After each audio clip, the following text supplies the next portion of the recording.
So Russia sends warships to Syria, and Barack Obama and David Cameron appear to be all of a sudden backing down on the aggressive, let's go to war in Syria. Same with the French as well. Now, is this signs of the new alliances that I've talked about now for years taking shape and the global reset already underway?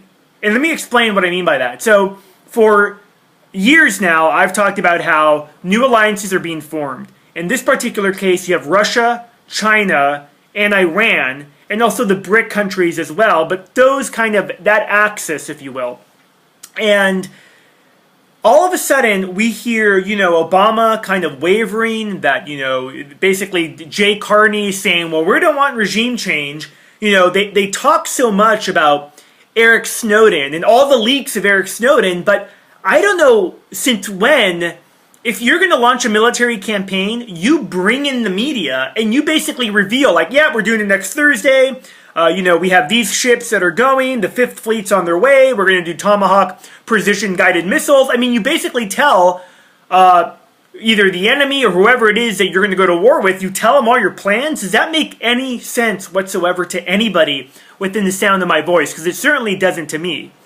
Nonetheless, that's what this administration has done, and their puppet masters have basically, which control the media, have done. But if you recall, beginning of this week, it was this crazy rhetoric. We need to go to war now. We have absolute proof. Well, now today, the New York Times is reporting, as some other agencies, supposedly the intelligence community, saying that the evidence is not a slam dunk. Go figure, what I've said now for a week, what we've all talked about. And the New York Times saying that, maybe we don't have all that evidence that we thought we had. Now, the Obama administration claims they're releasing the evidence today, but the bottom line is what I've just mentioned a little bit earlier. Is the Russians and the Chinese, again, I don't think the Russians and the Chinese are going to, although the Russians are sending warships to the Mediterranean today, I don't think they go to war with the West over this. But where they even have more leverage is this. Russians can easily say, hey, Europe, we'll cut off your natural gas. How do you like that? And winter is coming up. We'll see how that goes over. And so that's why all of a sudden you see the French, the English backing off on, hey, maybe we have a political solution to this instead of a war. That's the type of leverage that you see when the global reset begins to take shape, right?